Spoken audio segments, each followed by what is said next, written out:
Creo que ya. Un favor, para que no se me vaya a olvidar cuando terminemos, si alguien, digo, por si se me olvida que alguien me recuerde que creo que hay que pucharle nuevamente para dar por cerrada la grabación, por si se me llegase a pasar. Ok, doctor. Otra pregunta, ¿quiénes son, en el grupo es nuevo el maestro Luis Enrique, ¿verdad? Sí, es correcto, es mi segunda clase apenas. ¿De dónde nos visitas o de dónde te conectas? De Tuxtla Gutiérrez, Ah, perfecto, ok. de la capital, de aquí de Ok, Chiapas. Sí, sí. Alguien más de el maestro Alexandro, ¿verdad? También es compañero nuevo, aunque no lo veo. ¿A qué Ah, se sí. refiere con nuevo? Digamos que no haya yo trabajado con usted. Ah, sí, no, primera ocasión que tenemos el gusto de poder estar en su clase. Gracias, mi querido maestro. ¿De dónde es, maestro? Solo para. Somos del Istmo de Tehuantepec, Ah, perfecto. de Oaxaca. Ok. La maestra Marisela Becerril también ya la ubico bien. Y la maestra Almadelia López, Sí. ¿Sí me escucha? sí, de San Cristóbal, ¿verdad? No. No, de Juchitán. Ah, mire, qué gusto. En alguna Disculpe, ocasión he Doctor, trabajado con compañeros, he dado clases en la UPACH, en la Universidad doctor, del Pacífico. Adelante. nos comenta el compañero Esdras que no puede entrar todavía, que le aparece la imagen en azul. Oh, caray, ¿qué será? Créame que, pues igual que haga lo mismo que hicimos todos, como que ingresar, reingresar, ingresar, reingresar. A ver.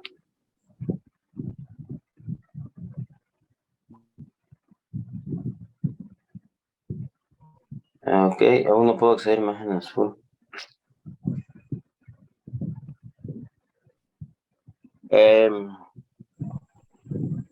Yo creo que estaríamos en la lógica de que perdóneme que le intente porque créame que no le encuentro alguna otra manera de, haber docente, Almadelia, bla, bla.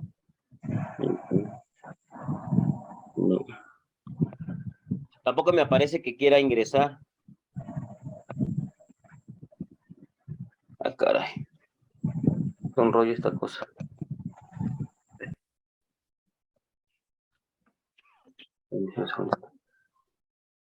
Es que asoma ahí una leyenda, doctor, que dice el ancho de la banda de su red es muy bajo. Ah, puede ser eso, puede ser eso. Aunque hoy que no podíamos ingresar si eran problemas muy técnicos. Lo único que podríamos hacer es volvernos a salir todos y volver a entrar, pero no sé si gusten, A ver porque si ya ve que luego logramos. es un rollo también volverse a O sea, reactivar. no le entendí. ¿Qué está diciendo? Es que a mí igual se Que me corta la transmisión mucho. hay un compañero que no puede ingresar a la clase, el maestro Esdras.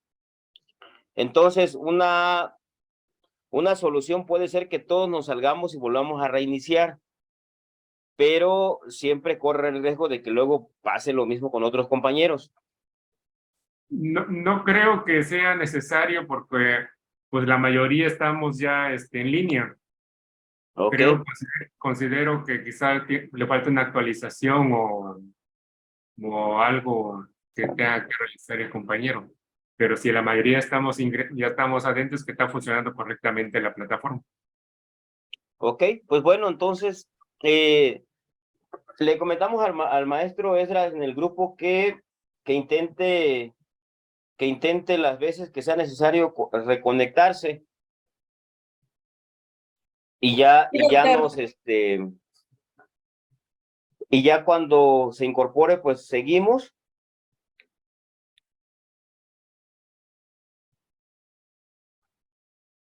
Bueno, Ya le escribí, doctor. ok. Entonces, me parece que iniciamos la charla para con quienes no hemos trabajado con antelación, pues la mecánica, más que otra cosa, pues prácticamente que nosotros dialoguemos y compartamos algunos puntos de vista, valga desde el aspecto doctrinal, legal, jurisprudencial, según hayan ustedes realizado su investigación de los diferentes temas que nosotros abordamos. Si ustedes recordarán en la plataforma en este primer apartado vamos a trabajar con 4 unidades, con 4 ejes temáticos. Entonces, miren, la propuesta sería que en un primer momento hiciéramos una ronda de participaciones de cada uno de los compañeros, abordando únicamente 2 de los 4 temas que contempla nuestro plan de estudio, es decir, los 2 primeros temas, en un lapso no mayor a 5 minutos. Y haríamos una ronda de únicamente, en esta primera ronda, de 4 compañeros. A ver, para que podamos organizarlo. Una ronda en la que 4 compañeros expongan en un lapso no mayor a 5 minutos, ¿no? Puede ser menos, pero que no sea más para que todos participemos. Abordemos los dos primeros temas. Terminamos esa ronda de los 4 compañeros o compañeras y sobre eso hacemos una retroalimentación respecto de lo que aporte cada uno en sus participaciones. Es la manera, estimado maestro Alejandro, Luis Enrique y la maestra Madelia, es la manera en la que hemos venido trabajando, de tal manera que esto nos permita, pues, que todos podamos aportar elementos en torno a los temas que se abordan y podamos dialogar entre sí, robustecer las clases, etc. Entonces, esa va a ser la mecánica, de tal manera que agotemos los 4 temas durante estas 2 horas. No sé, igual si alguien quiere hacer algún comentario. Ninguno, Ok, bueno. por mi parte. Entonces, para que no se nos vaya a ir el tiempo, ¿qué les parece si como los fui anotando y si alguien me falta, me dice que se generen las participaciones? Entonces, la propuesta es no más de 5 minutos, la exposición de su investigación. En una primera ronda pasaríamos 4 personas. Entonces, dicho esto, de acuerdo a la relatoría que hice, sería la maestra Vicky en un primer momento. Sí, doctor. Si Entonces, gusta, puedo hablar primero. Ah, bueno. sí, ahí voy ya. Buenas noches a todos, compañeros. Buenas noches, doctor. Pues es un honor estar nuevamente aquí en su materia. Y bueno, yo hice mi investigación relacionado con los temas que vienen en nuestra materia e investigué acerca de las fuentes del derecho internacional público, los sujetos del derecho internacional. En las fuentes del derecho internacional público, pues los encontré en el Estatuto 38 de la Corte de Justicia. Una de las fuentes pues son los tratados internacionales. Estos son acuerdos de voluntades entre 2 o más sujetos del derecho internacional público, con el propósito de crear o transferir derechos y obligaciones, con el propósito vienen siendo tratados, acuerdos, convenciones o protocolos. También la cumbre internacional tiene su objetivo, es su objetivo y subjetivo.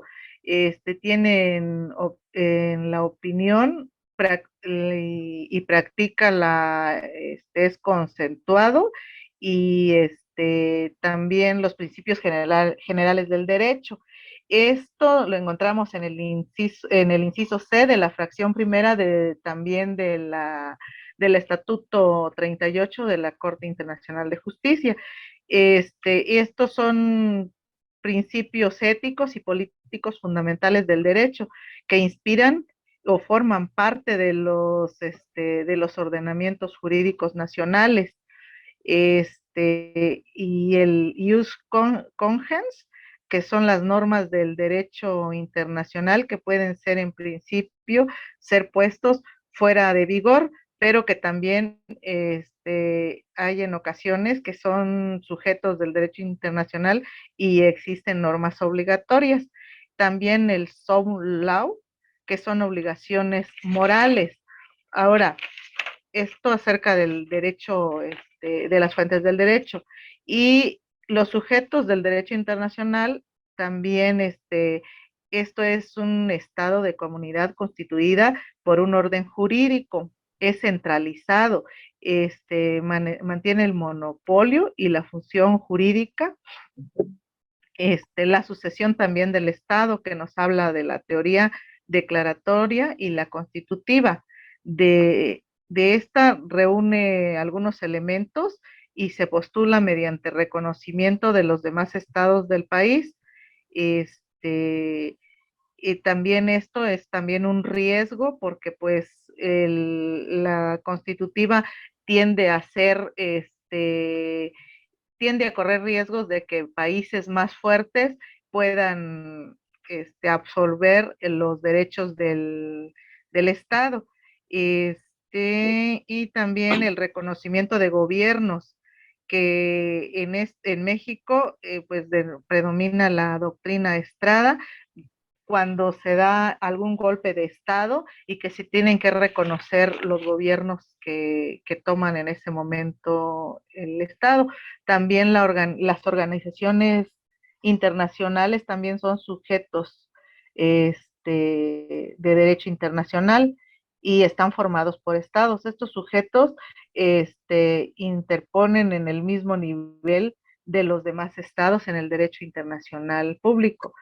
Asimismo, las organizaciones paraestatales, que son parecidas a las estatales, que no se pueden afirmar que sean sujetos de derecho, pero que son similares a los estatutos, como es la Iglesia Católica y la Soberanía de Orden de Malta, como es el Vaticano. Y la Orden de Malta, que son para fines, que se fue fundada para los fines hospitalarios. También los pueblos que luchan por su liberación, esto en los conflictos armados sin carácter internacional.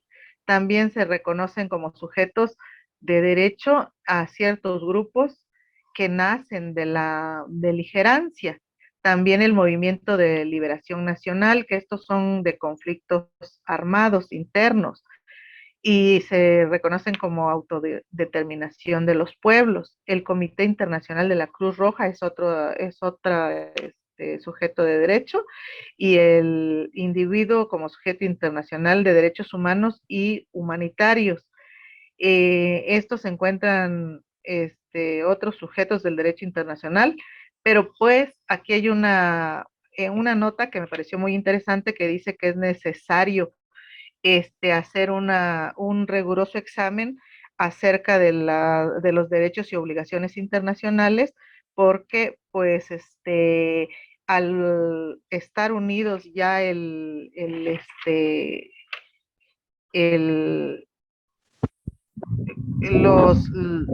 estar unido el derecho internacional con la Constitución y el derecho administrativo, pierde su validez, podría decirse, lo que es la Constitución, al perder la jerarquía que antes tenía, y entonces ahora las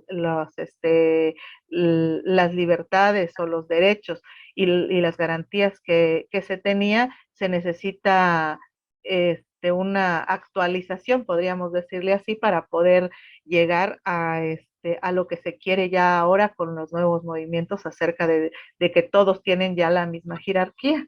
Pues eso sería cuánto, doctor. Ok, si me permiten, solo hacer una precisión, nada más, bueno, no la interrumpí por respeto, no hay problema con eso, solo que recordemos que los dos primeros temas de la primera unidad son teoría política y teoría del Estado y derecho constitucional. Ay, perdón. No hay problema, tomamos su participación para la segunda ronda, pero digamos que no contaría o no nos ubicaríamos en el contexto de hacer reflexiones o comentarios entre nosotros de lo que acaba de comentar. Y entonces, nada más para precisar, el Sí, doctor. compañero o la compañera que intervenga seguidamente, solo, digamos, máximo 5 minutos, y solo son 2 temas: teoría política y teoría del Estado y derecho constitucional. ¿Les parece, compañeros, compañeras? Sí. Bueno, entonces le damos el uso de la palabra al maestro Luis Enrique. ¿Quiere pasar la señora Almadelia López, que dio la palabra? Sí, lo que pasa es de que tengo un bebé de 3 meses y puede llorar en cualquier momento, entonces me gustaría aprovechar ahorita. Ok, está bien, sin ningún problema, y si llegase a llorar, yo creo que comprendemos, no se preocupe. Adelante, por Gracias. favor. Bueno, yo voy a hablar acerca de... Buenas noches a todos. La Buenas unidad noches. 1, pues es teoría política y teoría del Estado. Y tengo entendido que ambas tienen similitud, pero no lo son, ya que... Ay, permítame. Ya, mi amor. Permítame, es que ya lloró mi bebé. No se preocupe. Ambas tienen... Mejor el que sigue, voy a calmarlo mientras. ¿Puedo pasar, puedo hablar hacerme... Adelante, adelante, maestro. Nomás voy a anotar bien su nombre para que no... Adelante, adelante. Adelante, maestro Alejandro. Bueno, vamos... Alexandro es, ¿verdad?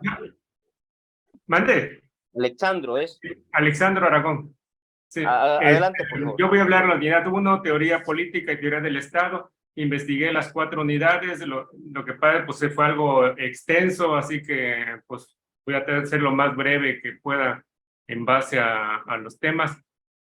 Vuelvo a hablar, la primera unidad es teoría política, teoría del Estado. Pues definiendo esos conceptos, pues la teoría política está enfocada en los fundamentos y principios del poder político y de las organizaciones políticas. La teoría del Estado se enfoca en la naturaleza, las funciones y características del Estado, pero como una institución política. Y ambas teorías, tanto políticas como del Estado, pues están relacionadas y se complementan, ¿no? Para ver los sistemas políticos y la relación de poder para las sociedades. En el tema, esos son los conceptos de teoría política y teoría del Estado. Ahora, en el siguiente tema, que son los fundamentos teóricos del poder que ejerce el Estado, pues queremos basarnos en qué se basa el gobierno o el Estado para ejercer dicho poder. Ahí yo encontré varias teorías y enfoques, ¿no? Y uno pues, de los que yo investigué fue el contrato social, ¿no? Esa teoría desarrollada como Thomas Hobbes, John Locke, John Rousseau, que sostienen que el poder del Estado se deriva de un acuerdo social entre los ciudadanos y el Estado, ¿no? Donde los ciudadanos pues ceden parte de sus libertades y derechos a cambio de la protección y seguridad por parte del Estado. También tenemos otro fundamento teórico, es la teoría de la separación de poderes, donde esa teoría fue desarrollada por Montesquieu, que sostiene que el poder del Estado debe estar dividido en 3 ramas, el poder legislativo, ejecutivo y judicial, ¿no? Para evitar el abuso de poder por parte del Estado hacia los ciudadanos y garantizar, lógicamente, que el respeto y el derecho y libertades individuales. También tenemos otro fundamento teórico, que es la teoría del poder constituyente. Esta teoría fue desarrollada por Carl Schmitt, que sostiene que el poder del Estado se deriva del poder constituyente, es decir, de la capacidad que tiene la sociedad para establecer y modificar una constitución y las reglas del juego de la política, ¿no? Que rigen la relación entre el Estado y los ciudadanos. Tenemos otro fundamento teórico, que es la teoría del pluralismo. Esa la dio Robert Dahl, que sostiene que el poder del Estado está disperso entre múltiples actores y grupos de interés que compiten para influir en la forma de toma de decisiones políticas. Tenemos otro fundamento también, que es la teoría del realismo político. Esta teoría también la desarrolló Maquiavelo, y Hobbes, que sostiene que el poder del Estado se fundamenta en su capacidad de ejercer el control y la fuerza en defensa de los intereses y los objetivos nacionales. ¿Sí? Bueno, eso básicamente es lo que vimos en el tema fundamentos teóricos del poder que ejerce el Estado, y el segundo tema, que es elementos, tipos y formas y estructuras del Estado. Lo que yo investigué fue que los elementos del Estado son 3: territorio, población y poder político. El territorio es la porción de tierra sobre el cual el Estado ejerce su soberanía. La población son los individuos que habitan ese territorio. Y el poder político es la autoridad que ejerce el Estado sobre esa población y territorio. También en los tipos de Estado, lo que se puede investigar, que existen varios. Voy a mencionar algunos de ellos, como el Estado unitario, el Estado federal, ¿ves? El Estado mexicano, el Estado federal, que es aquel poder político que se divide en un gobierno central y gobiernos o estados federados, ¿sí? Que tienen cierta autonomía política y administrativa. La Constitución establece las competencias y atribuciones de cada nivel de gobierno y las relaciones entre ellas, ¿no? Después tenemos el Estado regional, el Estado confederal, pues que es el Estado que básicamente tienen los Estados Unidos, ¿no? Que es aquel Estado o regiones que tienen, o sea, los estados tienen un mayor poder político y la autoridad, y el gobierno central tiene un papel muy limitado, ¿no? Ese es el poder de Estados Unidos, básicamente es el tipo de Estado que tiene. Y tenemos un Estado internacional, ¿no? Donde todos los estados se interactúan entre ellos. Después tenemos en el tema 2, lo que investigamos también son las formas de Estado. En las formas de Estado se refiere a la organización política y jurídica que adopta el Estado en relación con su territorio y su población. Y podemos mencionar algunas formas de Estado, que son pues, el Estado democrático, como nuestro gobierno, que es federal, que es de tipo federal, pero tiene forma democrática, ¿no?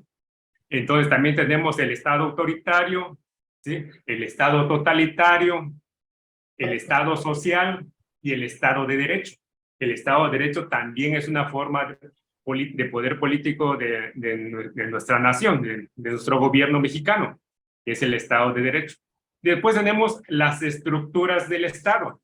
La estructura del Estado se refiere a las instituciones y organismos que conforman su organización política y administrativa.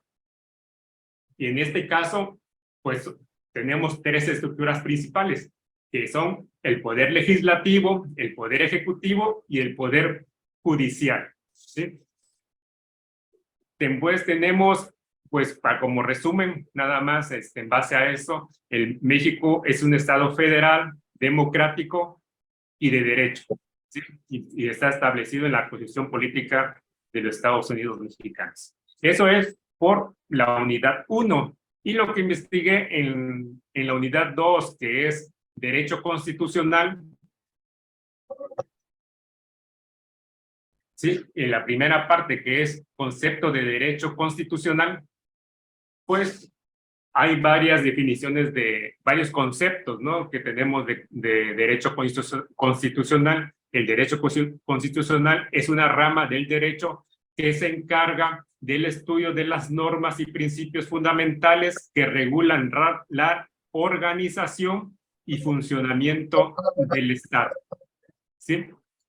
Entre las materias que aborda el derecho constitucional se incluyen la estructura del Estado, la organización de los poderes públicos, el reconocimiento y protección de los derechos humanos, la distribución y limitación del poder, el sistema electoral, la justicia constitucional y otras más.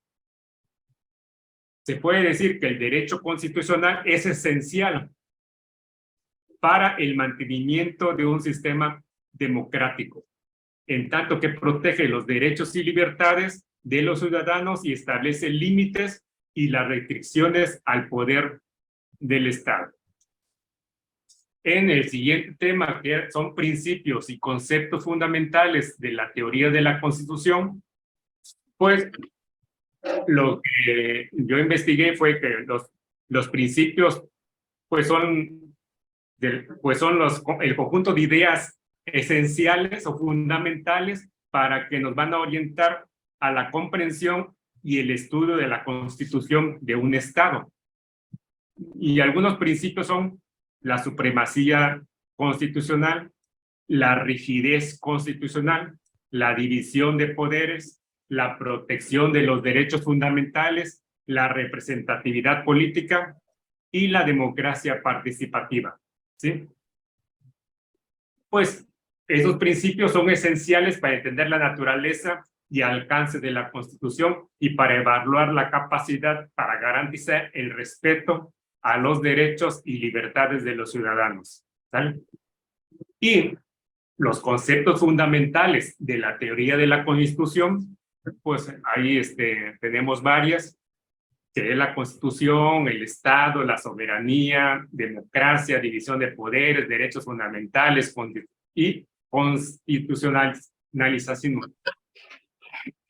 Por el punto número 3, que son parte dogmática y parte orgánica de la Constitución y sus principales elementos, lo que yo obtuve y investigué fue que los principales elementos de la Constitución política de los Estados Unidos mexicanos son el preámbulo, ¿sí? Es una declaración introductoria que establece los objetivos y principios de los fundamentales de la Constitución.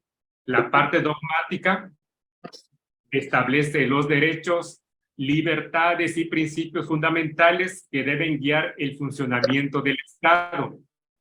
Incluye la Declaración de los Derechos Humanos, que establece los derechos y libertades fundamentales de los ciudadanos, y los principios rectores de la política nacional, como la soberanía nacional, la democracia, el federalismo, la división de poderes, la laicidad y el respeto de los derechos humanos. Tiene una parte también que es la parte orgánica, que define la estructura, organización y funcionamiento de los poderes del Estado, incluyendo el poder ejecutivo, legislativo y judicial. También establece la división territorial del Estado, que se divide en estados libres y soberanos y en la Ciudad de México. ¿Sí? Otro elemento de la Constitución, otro elemento principal es los procedimientos de reforma. También tenemos disposiciones transitorias y disposiciones finales, ¿no? Que son las que establecen las formalidades y los procedimientos necesarios para la entrada de vigor de la Constitución.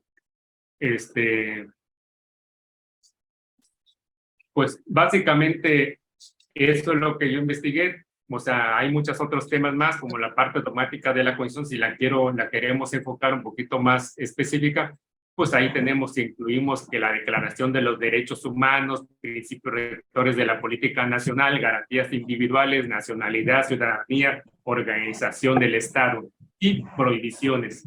Y en la parte orgánica de la Constitución, sus elementos principales son los poderes de la Unión, garantías de los derechos humanos, federalismo, municipios, reforma constitucional y sistemas de pesos y contrapesos.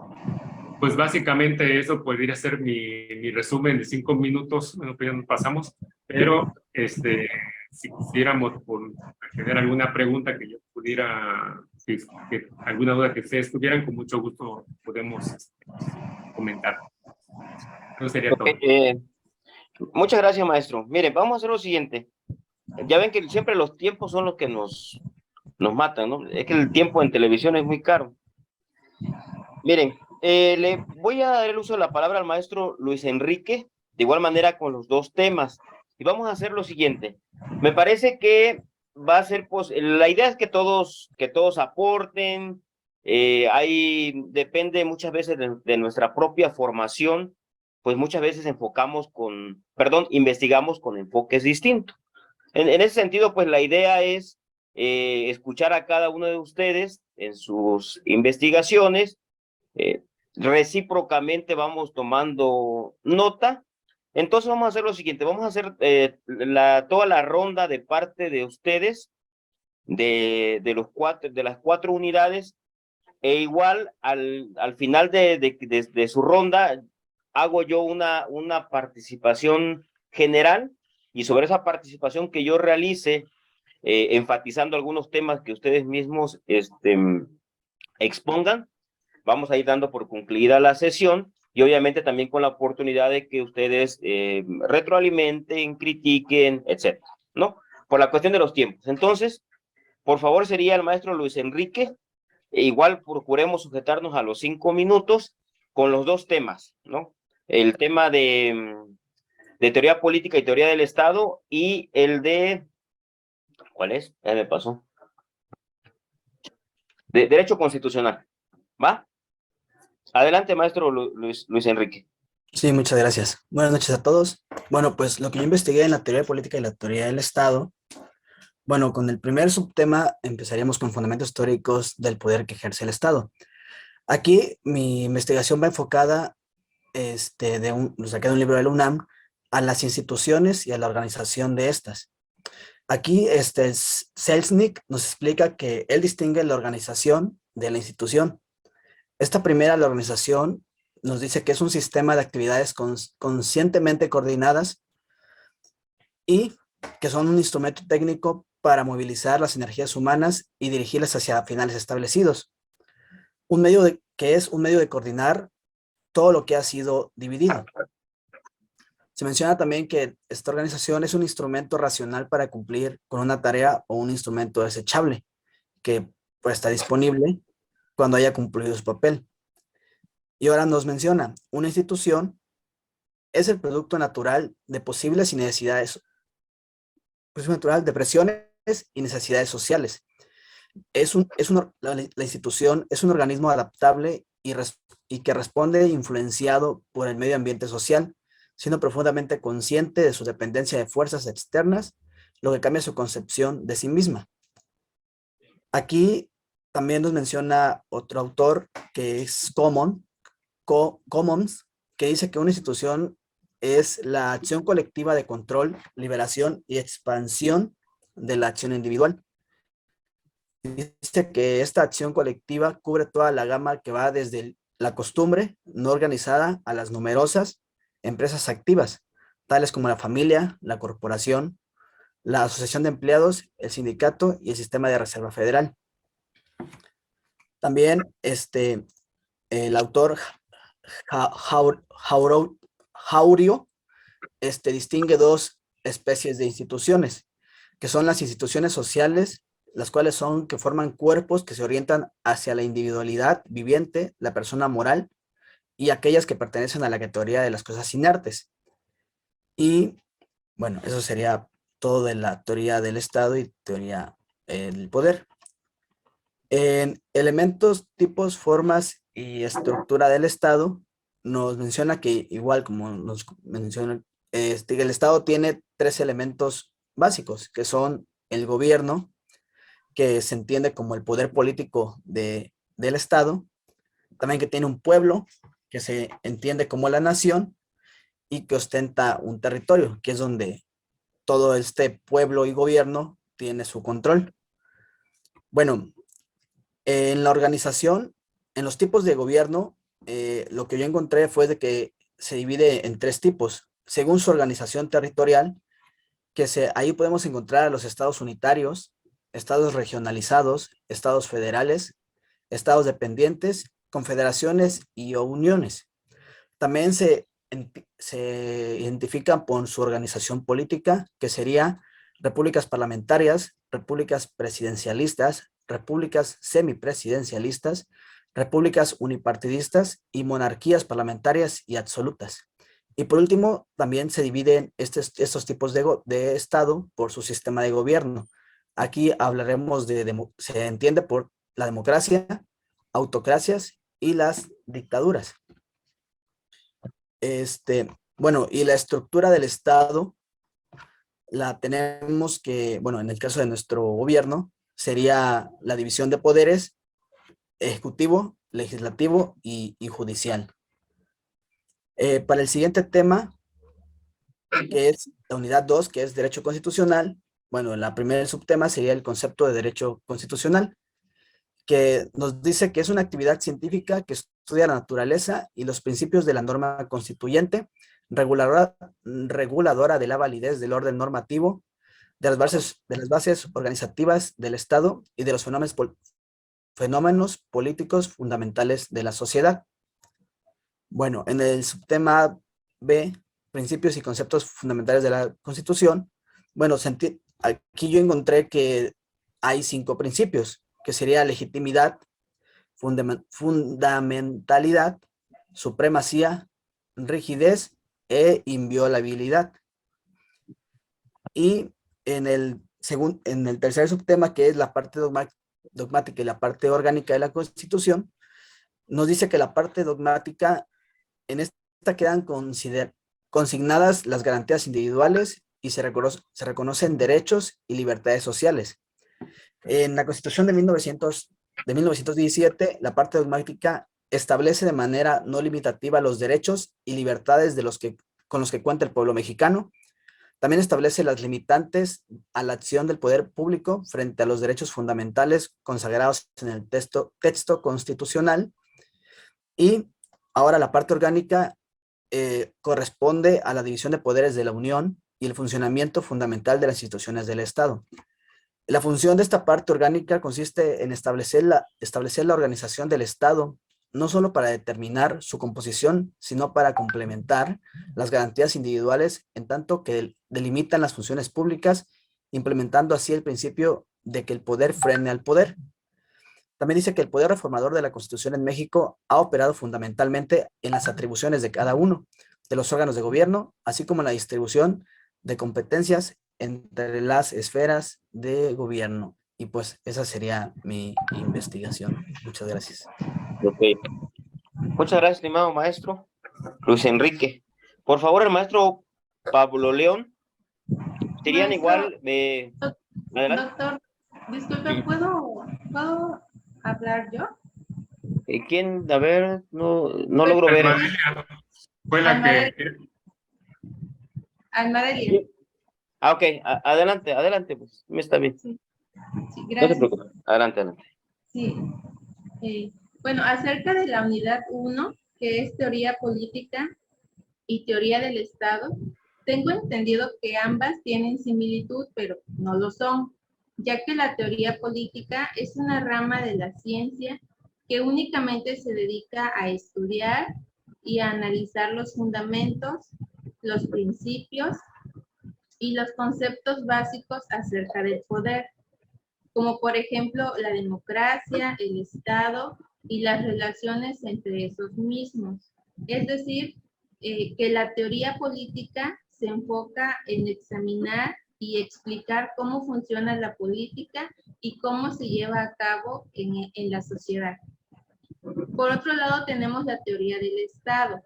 Es una ciencia filosófica política y se enfoca en analizar y en estudiar a la naturaleza del Estado como una institución política.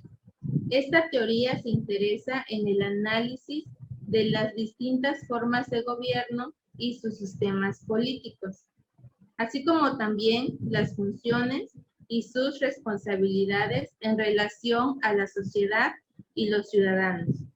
Ambas teorías tienen cierta relación, ya que las dos están enfocadas en la política y en el estudio de analizar dichos sistemas políticos y sus relaciones en la sociedad. El otro tema es el derecho constitucional. Y en esta tengo entendido que es la encargada del estudio de las normas y de los principios fundamentales que ponen en orden las organizaciones y al funcionamiento del Estado, a las relaciones entre los poderes públicos y los ciudadanos, como también los derechos y las garantías.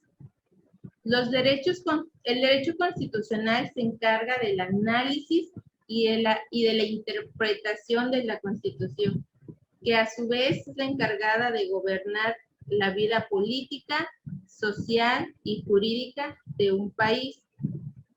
En este derecho constitucional se unen la estructura del Estado, la organización, los poderes públicos, la protección de los derechos, la justicia y entre otras más.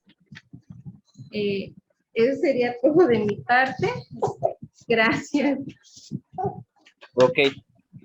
Bueno, muy agradecido con su participación. Pues de antemano sí fue muy concreta y ya retomaremos algunos puntos, obviamente de todos los compañeros, pero muy concreta su participación y muy nutrida.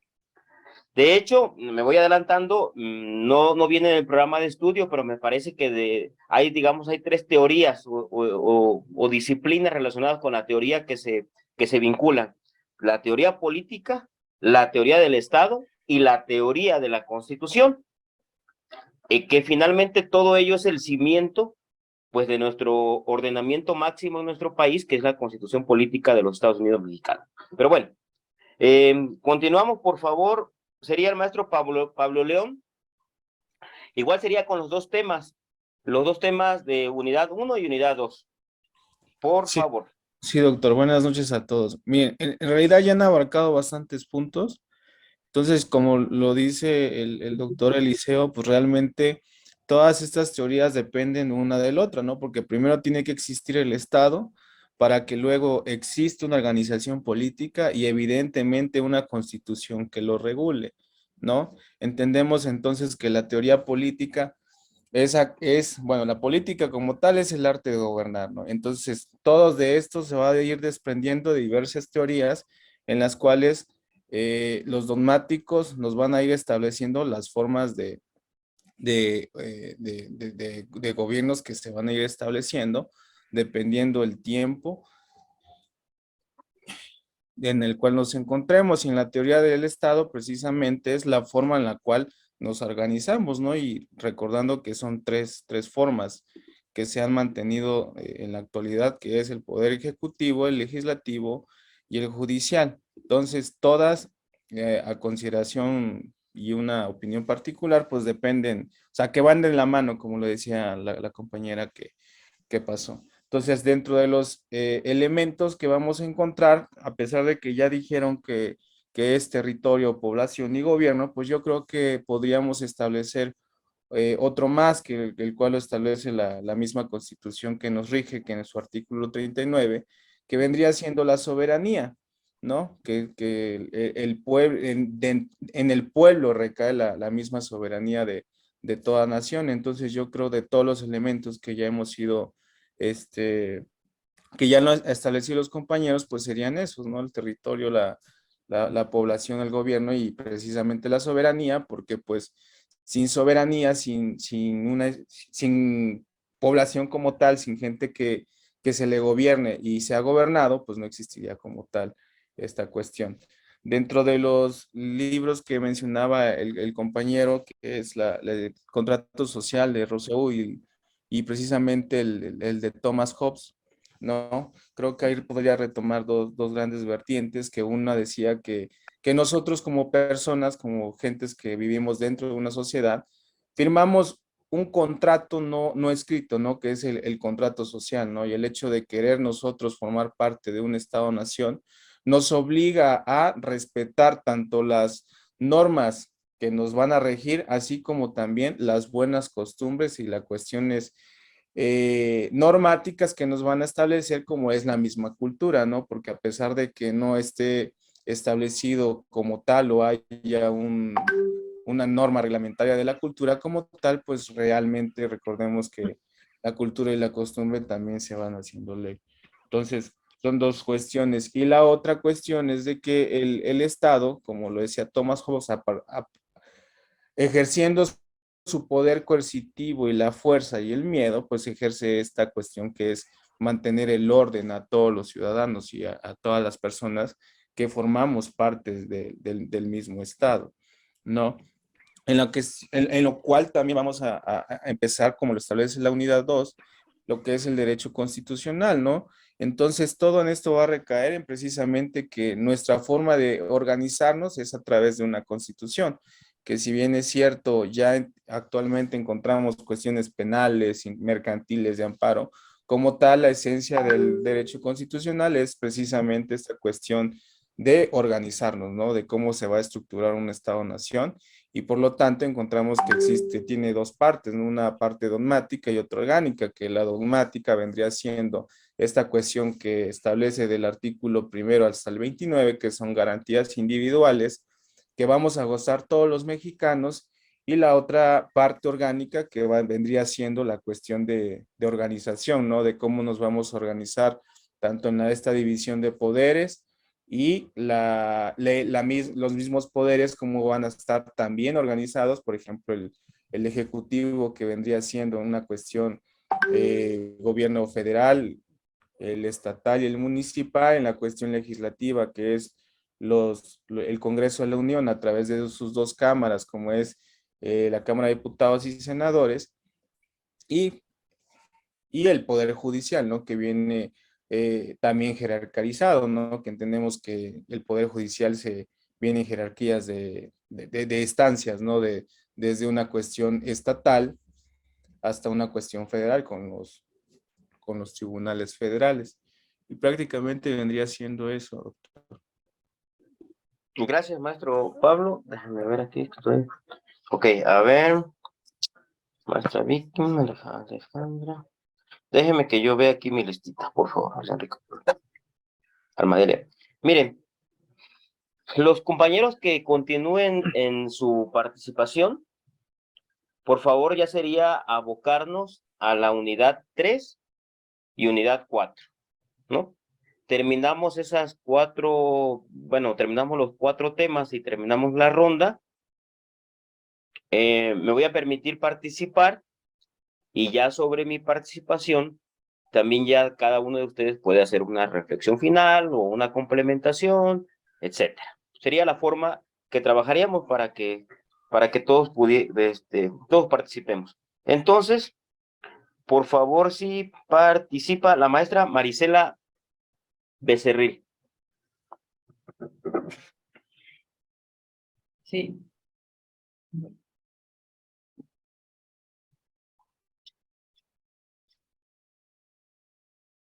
La unidad 3, ¿verdad? 3 y 4.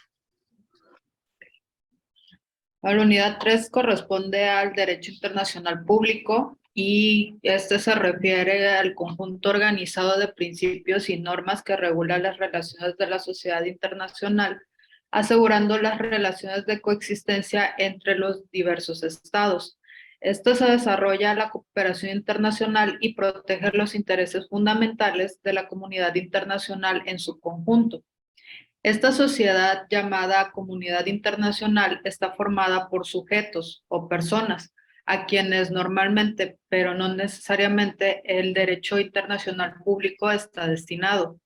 Eso viene procesándose desde hace varios siglos y se atribuye a cada participante de esta sociedad internacional una suma de deberes internacionales que tienen estando al corriente de incontables ventajas que les son reconocidas.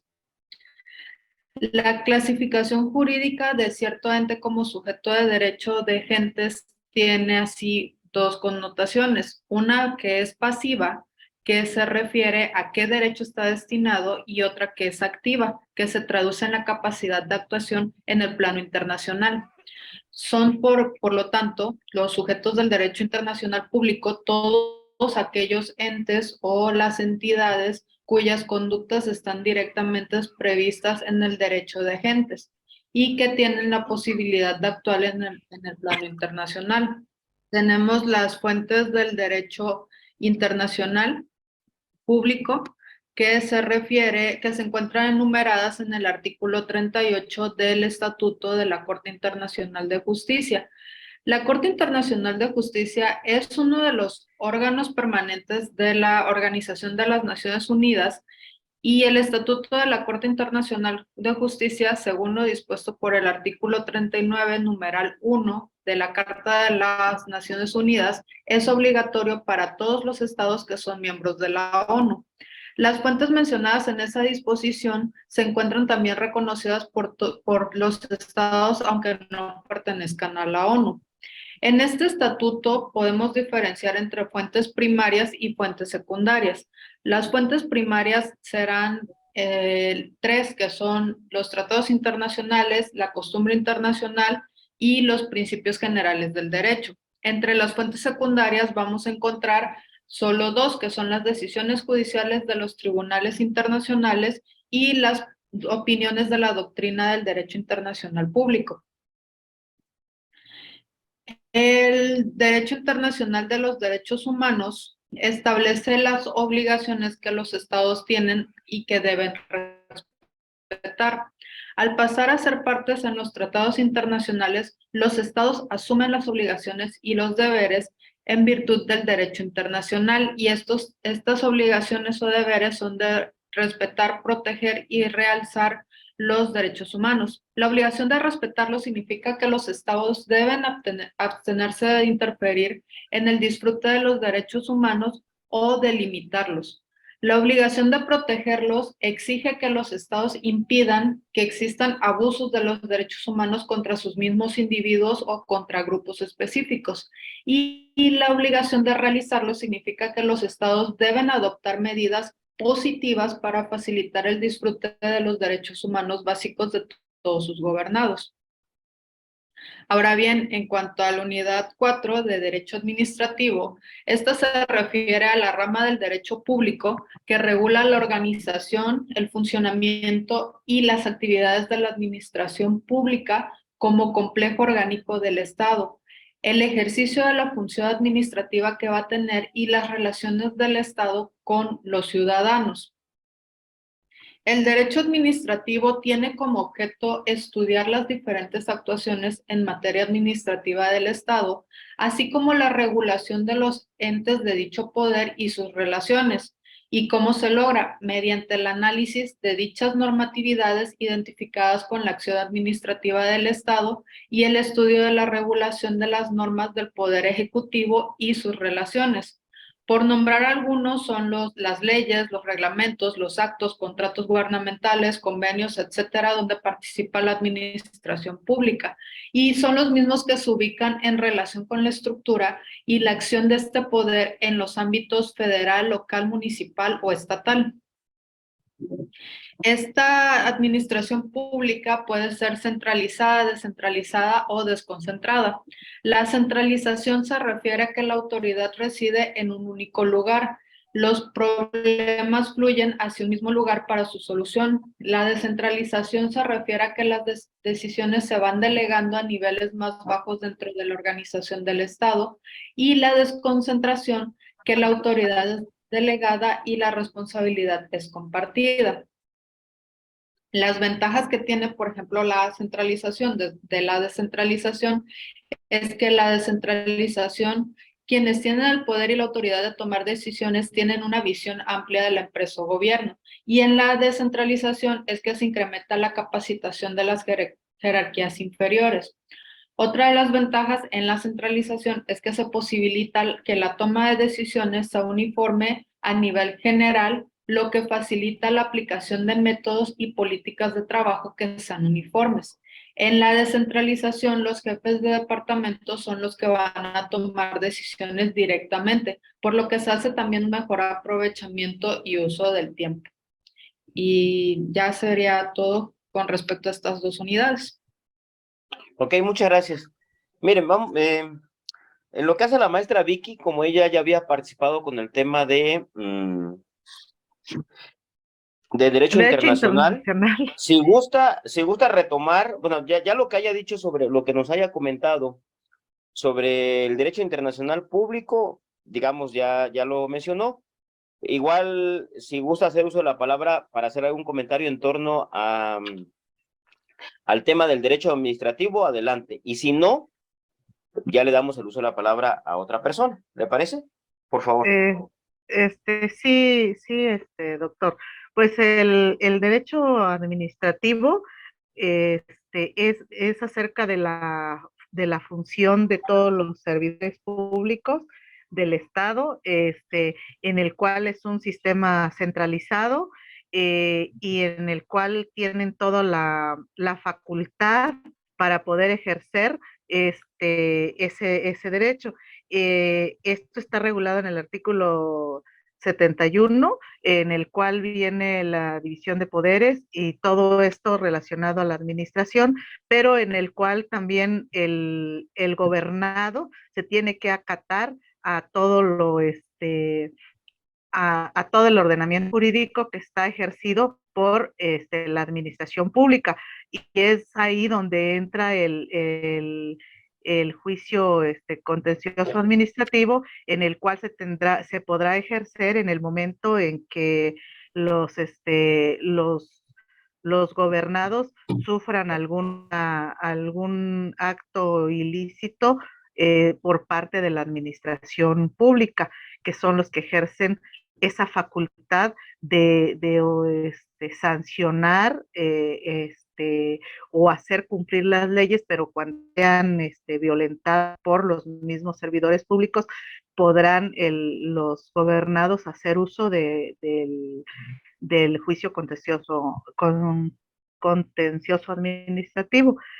Por ahí mi participación, doctor, aparte de lo que había dicho del derecho internacional público. Ok, muchas gracias. Por favor, la maestra Liliana Alvarado, perdón. Liliana Alvarado. ¿O es Alvarado Coronado? Alvarado Avendaño, doctor, muchas gracias. Perdón, adelante. Sí, bueno, lo que es la unidad 3 del derecho internacional público, lo que es el derecho internacional público, sabemos que pues la definición del conjunto de normas jurídicas que estas regulan las relaciones entre los sujetos de derecho internacional público.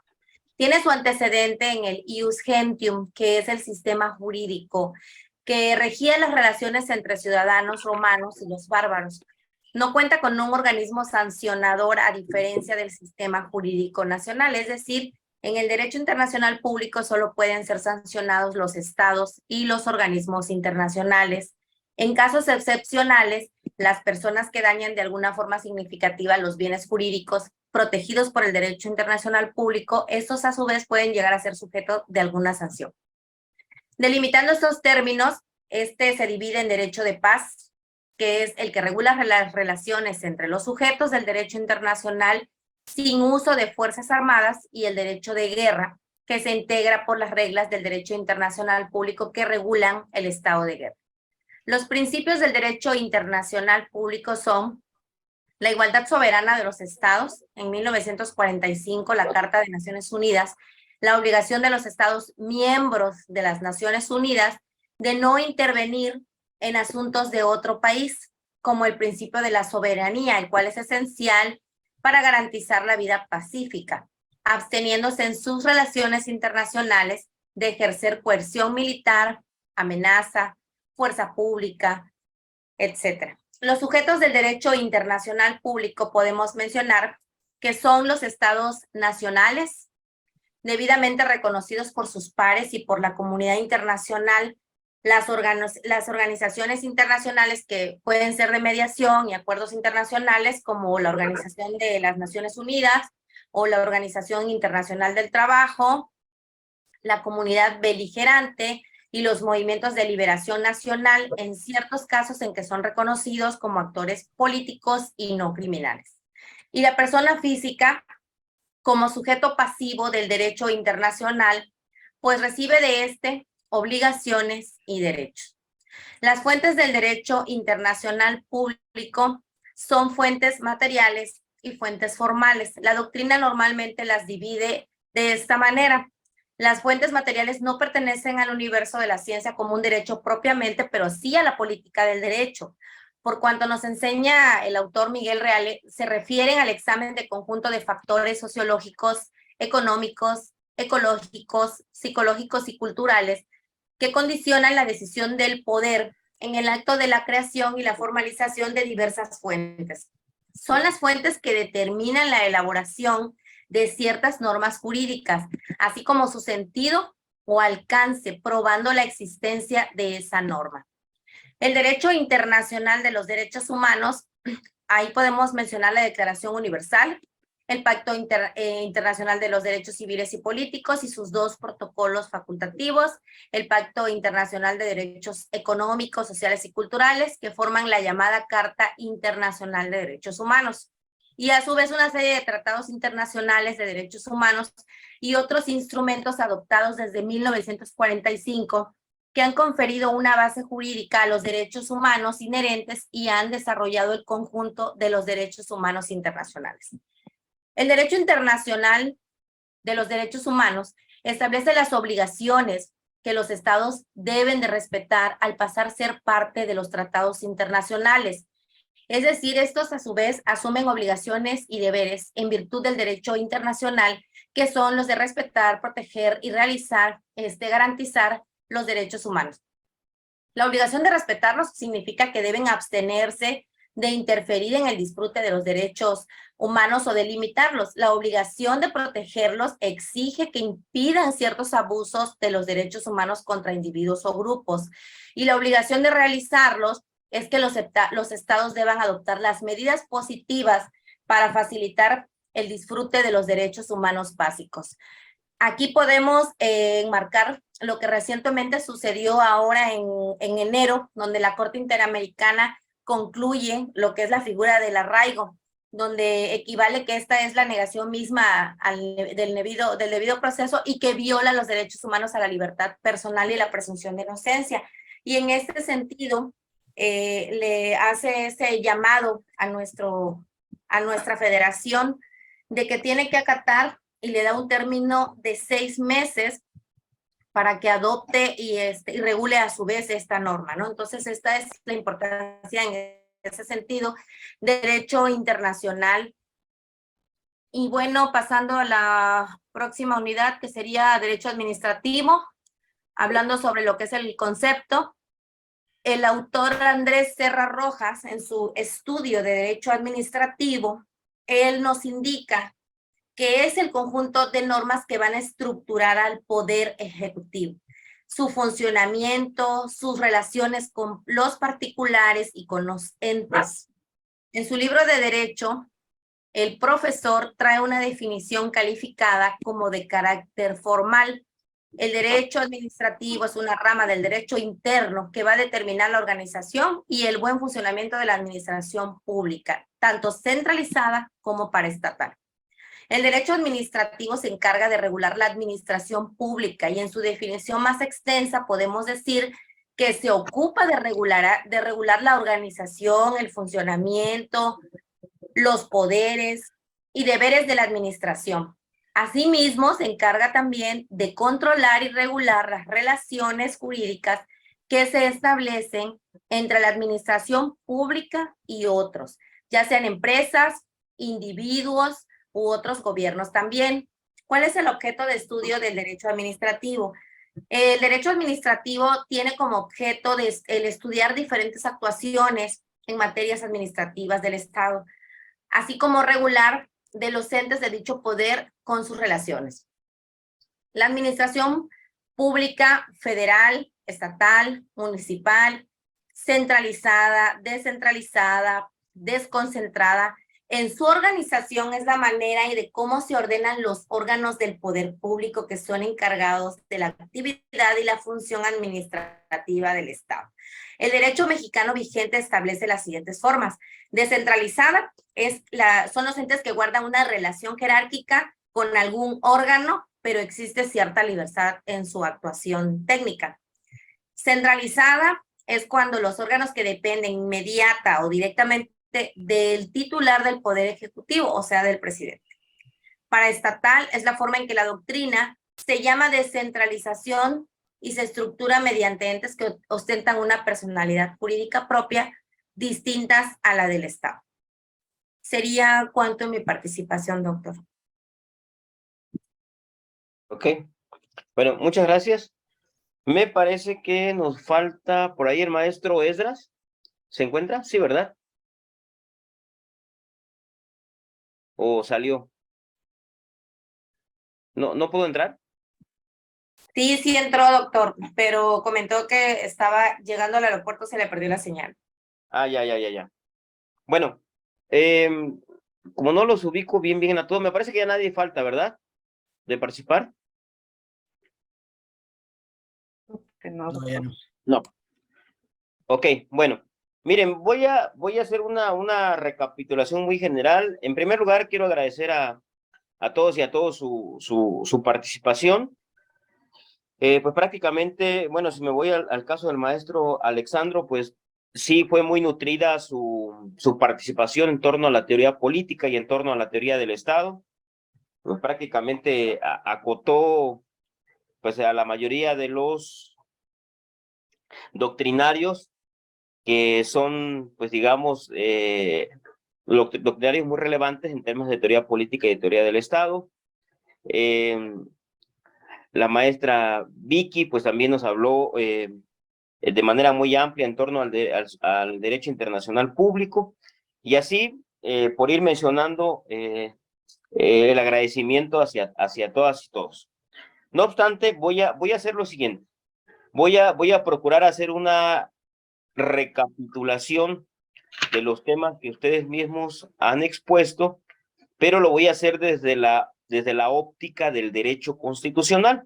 Entonces voy a hacer voy a procurar también ajustarme a 15 o a 20 minutos, no máximo, de tal manera que yo termine tal vez 9:45, y eso me permita también darle el uso de la palabra respecto del conjunto de intervenciones que ustedes hicieron entre sí y respecto de lo que yo pueda haber recapitulado y que voy a comentar. Les vuelvo a repetir, en torno o desde la perspectiva del derecho constitucional. ¿Por qué? Porque finalmente todas las bases de la teoría política, de la teoría del Estado y de la teoría de la Constitución, me parece y no me quedan dudas que se encuentran compiladas en la Constitución Política de los Estados Unidos Mexicanos. Es decir, desde mi punto de vista, no hay nada que se escape a la teoría de la Constitución, a la teoría política y a la teoría del Estado en torno a los temas que ustedes mismos ya fueron compartiendo. Entonces, voy a hacer esa recapitulación. Voy a procurar que sea lo más genérica, pero a la vez tal vez que nos sirva como para concentrar las principales instituciones que están en la Constitución Política Mexicana en torno a los temas que hemos platicado. Es decir, en torno a teoría política y teoría de la Constitución, en torno al derecho propiamente constitucional, un tanto relacionado con el derecho internacional público, que tal vez le demos un poco de enfoque de derecho internacional de los derechos humanos, tomando en cuenta qué es lo que ha impactado sobremanera en el sistema jurídico mexicano a partir de la reforma del 10 de junio del año 2011. Y algunos temas tal vez, o mencionar, o sea, de manera rápida, a lo mejor alguien los retoma en los comentarios, uno de los principios que mencionó recientemente la maestra Carla Alvarado en torno al principio de no intervención.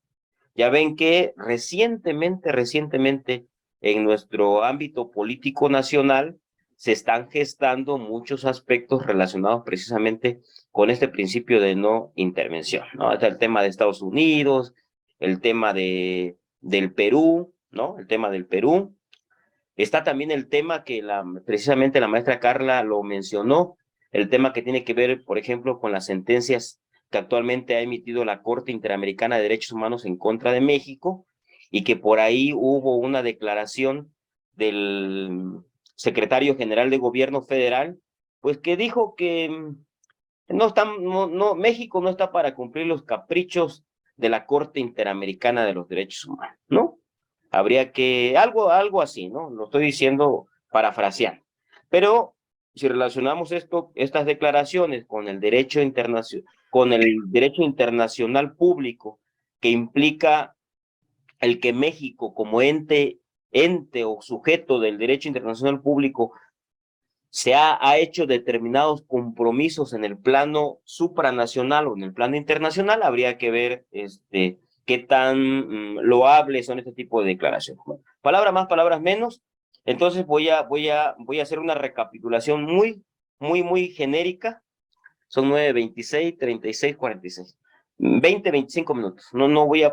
Para que ustedes también tengan la oportunidad de participar. Bueno, bueno, recordando también a la maestra Almadelia, y reforzado, por supuesto, con todas las bases teóricas que mencionó puntualmente también el maestro Alexandro, pues recordaremos que, en efecto, la teoría política, pues tiene como finalidad, pues el estudio de los principios y de las bases, principalmente relacionados con el ejercicio del poder público, con el ejercicio de quien gobierna, ¿no? Es decir, cuando hablamos de teoría política, pues nos vamos a enfrentar a esas teorías que tienen esa tendencia, lo político, y lo político tiene que ver con el ejercicio del poder, o más bien la materialización de lo político es el ejercicio del poder público. Yo nada más ahí agregaría un elemento, por un elemento, digamos, real, no me voy a meter en cuestiones teóricas.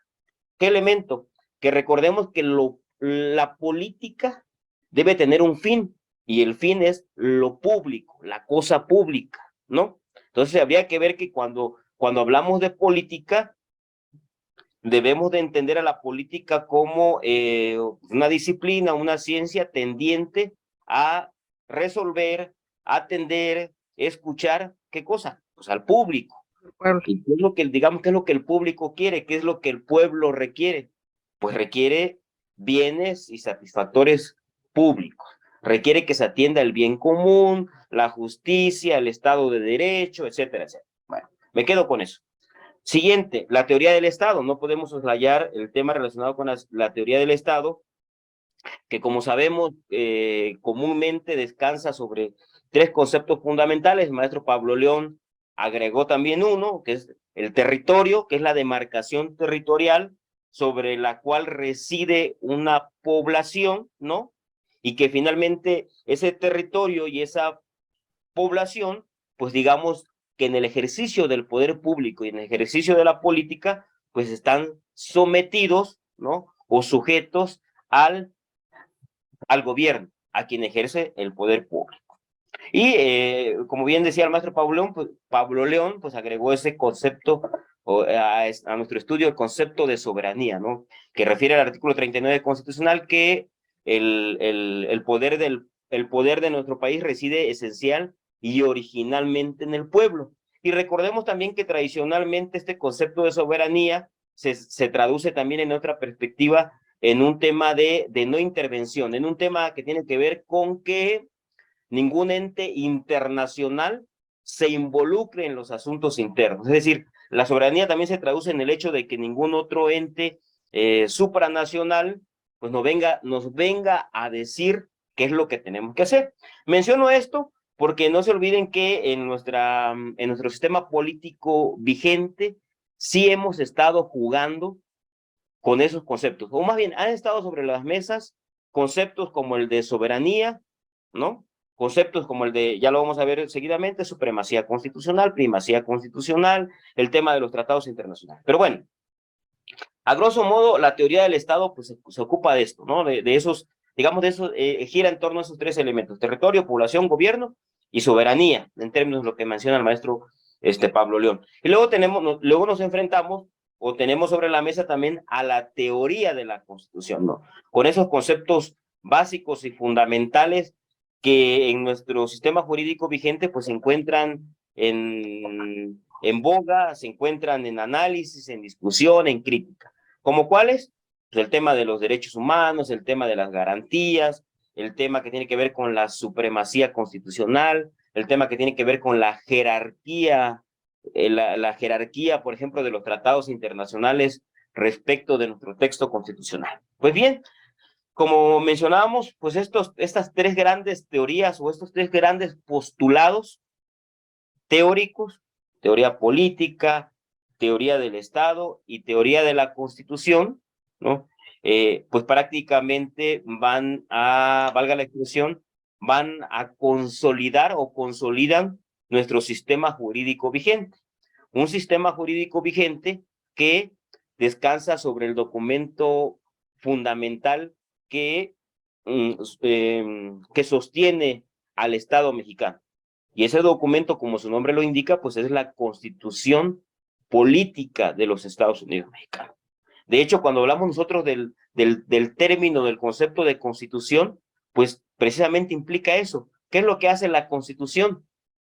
Lo que implica una constitución es constituir algo, construir algo, consolidar algo, ¿no? Es como cuando decidimos formar una asociación civil o una sociedad mercantil o una sociedad civil, vamos con un notario para que se genere por ahí un documento que se llama acta constitutiva, ¿no?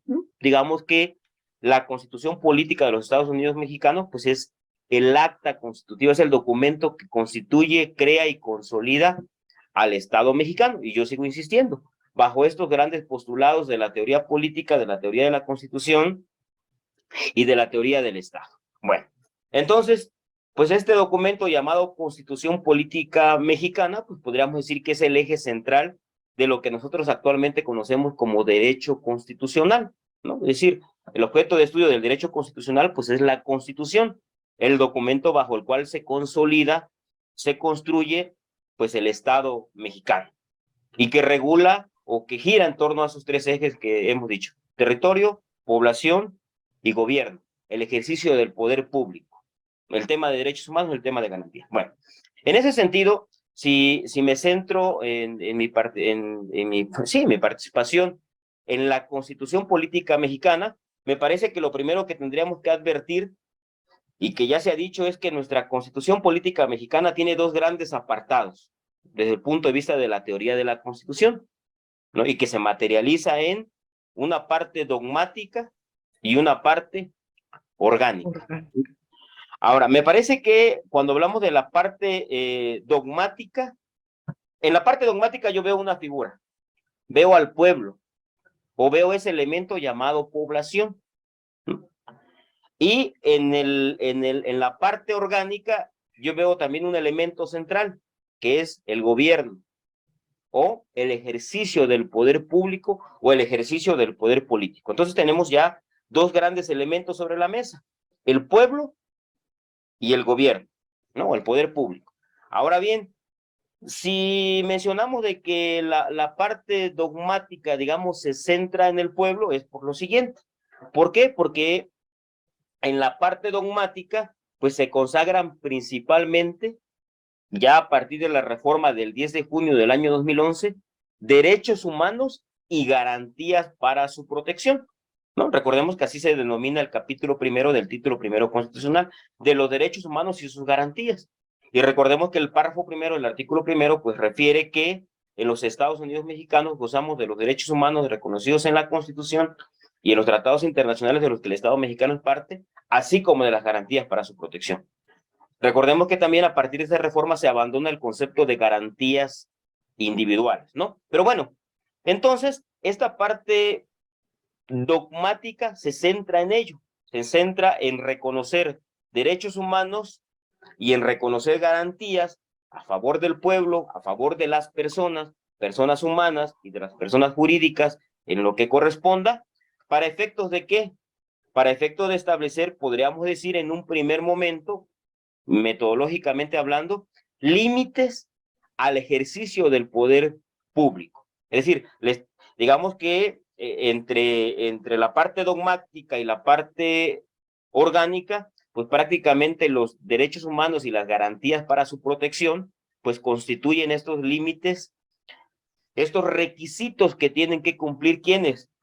Los órganos que ejercen el poder público, pues para no afectar o no vulnerar los derechos humanos, los derechos fundamentales de las personas que se encuentran en esa parte orgánica. Ahora bien, también podemos advertir en estos dos grandes apartados, pues esa confrontación que existe, ¿no? Me parece que yo advierto una confrontación. Tenemos ahí un conjunto de derechos humanos y garantías reconocidas a favor de las personas, y tenemos por acá enfrente en términos del 49 constitucional, recordemos que el 49 constitucional, y empiezo a meterme en ello, establece que el supremo poder de la federación para su ejercicio se divide en ejecutivo, legislativo y judicial, ¿no? Y que no podrá depositarse en más de una persona estos poderes, ¿no? Ok, entonces aquí advertimos mucha de la doctrina que mencionó el maestro Alexandre, ¿no? la que tiene que ver con un principio que también en la doctrina se conoce tradicionalmente como de división de poderes. Yo preferiría llamarlo división de funciones, ¿no? De hecho, el 49 constitucional se presta a las dos cosas. Porque el 49 constitucional nos empieza diciendo que hay un supremo poder de la federación, es decir, que el gobierno o el poder público en nuestro país es único, pero se divide en tres: en una función ejecutiva, en una función legislativa y en una función judicial o jurisdiccional, ¿no? Y que ninguno se tendrá que meter con el otro, ¿no? Salvo casos muy excepcionales. Ahora bien, entonces tenemos un 49 constitucional que consagra el ejercicio y la materialización del poder público en nuestro país. No olvidemos también, y ya lo han mencionado ustedes, que nosotros vivimos en un estado federal, ¿no? Somos una federación, y esto implica que existe también en nuestro propio texto constitucional el reconocimiento. Igual voy a jugar con los dos conceptos para no entrar digamos, en dilema al respecto. Se habla de niveles de gobierno u órdenes de gobierno, ¿no? De tal manera entonces que en la forma en que nosotros estamos organizados, hay un orden de gobierno federal, un orden de gobierno estatal y un orden de gobierno municipal, ¿no? Recordemos que todas las bases de las entidades federativas o del orden de gobierno federal la encontramos en el artículo 116 constitucional. Y todo lo que tiene que ver con la organización de los municipios la encontramos nosotros en el artículo 115 constitucional. Pero también tenemos por ahí un ente sui generis, ¿no? Que era lo que antes, se conocía como el Distrito Federal, actualmente Ciudad de México. Y eso lo encontramos en el artículo 122 constitucional. El 122 constitucional incluso dice que la Ciudad de México es una entidad federativa. Es decir, formal y materialmente con un artículo o con una normativa muy específica, con una normativa muy específica en el 122, en razón de que todas las entidades federativas se rigen por el 116, finalmente la Ciudad de México es una entidad federativa, con sus particularidades. Y recordemos también que al interior de la Ciudad de México no se organiza a través de municipios, sino se organiza a través de delegaciones territoriales, ¿no? Cuyo titular es un alcalde, ¿no? Alcalde o alcaldesa, y se integra también por concejalías. Lo que a nivel municipal es el presidente municipal y regidores. Bueno, a grosso modo, entonces vean, me parece que si nosotros unificamos el contenido del artículo 49 constitucional, 122, 115, 116, pues nosotros, se los voy a hacer aquí. Nosotros podríamos ejemplificar así, a ver, creo que voy a verme muy burdo, una especie como de crucecita, ¿no? Al Estado mexicano. Es decir, en la parte de arriba tenemos un orden de gobierno federal, en la parte intermedia las entidades federativas y la Ciudad de México, y en la parte final, en la base, tenemos a los municipios o a las demarcaciones territoriales. Pero a su vez también esta línea vertical que representa los niveles u órdenes de gobierno de competencia federal, estatal y municipal, podríamos decir que se encuentra trazada por el 49 constitucional, que establece que en el Estado mexicano hay una función ejecutiva, una función legislativa y una función judicial o jurisdiccional. Ojo, lo vertical pues nos indica de cierta manera niveles de competencia, es decir, que el gobierno federal tiene una competencia estrictamente, valga la expresión, federal, que emana del propio texto constitucional.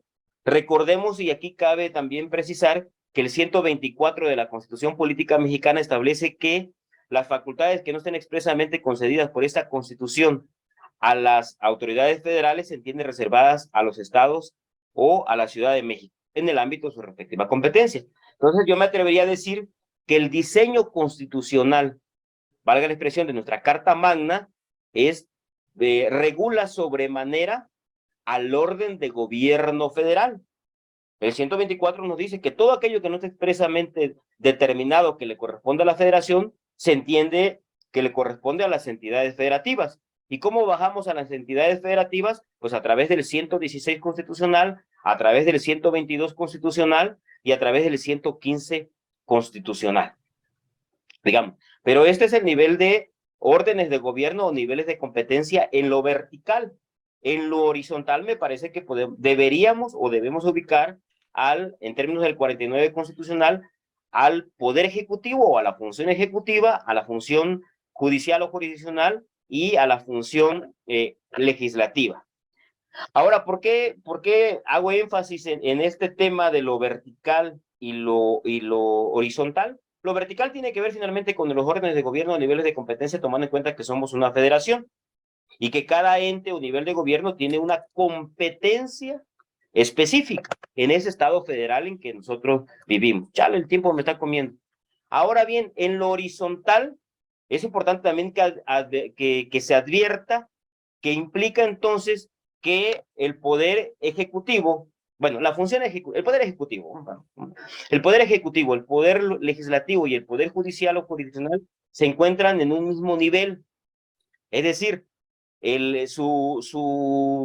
su grado organizativo es horizontal.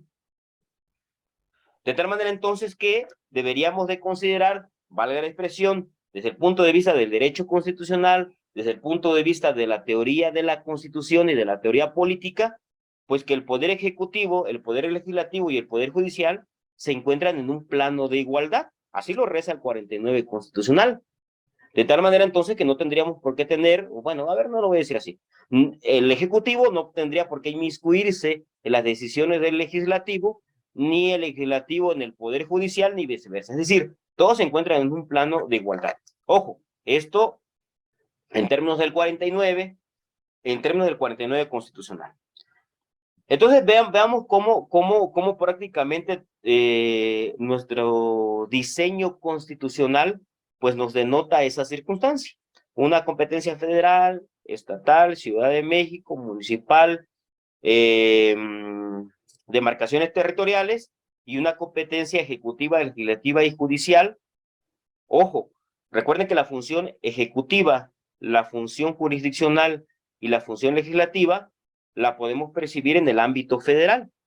Un presidente de los Estados Unidos mexicanos, un Congreso de la Unión, Cámara de Diputados, Cámara de Senadores y un Poder Judicial de la Federación, ¿no? Y a nivel estatal, en términos del 116 constitucional, que el mismo 116 nos dice que las entidades federativas se organizarán igual en una función ejecutiva, legislativa y jurisdiccional, pues tenemos un gobernador que es titular del Ejecutivo, un Congreso local, que es una Cámara de Diputados, que legisla a nivel local, y un Supremo Poder, un Tribunal Superior de Justicia o Poder Judicial de Chiapas, de Oaxaca, Guerrero, etcétera, ¿no? Entonces, si hay una réplica, digamos, en el ámbito del ámbito federal al ámbito estatal. En el ámbito municipal no se aprecia tal cual, pero sí tenemos un presidente municipal o un ¿cómo dijimos? Un alcalde o una alcaldesa, que es titular del Poder Ejecutivo. Tenemos por ahí un cuerpo, un cabildo municipal, ¿no? Y no podríamos hablar propiamente de un poder judicial a nivel municipal, pero hay entidades federativas donde hay tribunales municipales, donde hay jurídicos municipales, asesores jurídicos, consejeros, etcétera, que digamos que hacen las veces de ocuparse de la parte judicial, no con la propia naturaleza que a nivel estatal y a nivel federal. Bueno, vean, esto en cuanto, digamos, a cómo funciona, cómo se desempeña el poder público. Ahora bien, ¿qué otros elementos, y el tiempo me está comiendo, qué otros elementos encontramos en este diseño constitucional y que me parece que no podría dejar de mencionar? Es el que tiene que ver con las garantías procesales constitucionales o los medios de control de constitucionalidad. Es decir, tenemos un diseño constitucional, tenemos una parte orgánica, una parte dogmática y una parte orgánica. derechos humanos y garantías a favor del gobernado, a favor de las personas, a favor del gobierno, y tenemos por aquí perfectamente delimitada, ¿no? Una función ejecutiva a cargo del presidente de los Estados Unidos mexicanos, una función judicial o jurisdiccional y una función legislativa. Ahora bien, ¿pero qué necesitamos para que ese orden establecido a nivel constitucional prevalezca? Bueno, me parece que un elemento fundamental de ello es lo que conocemos como defensa de la Constitución, que se materializa a través de una disciplina jurídica que conocemos como derecho procesal constitucional o derecho constitucional procesal. Dicho de otra manera, los juicios, procesos y procedimientos diseñados y emanados de nuestro propio texto constitucional que tienen como finalidad, ¿qué cosa?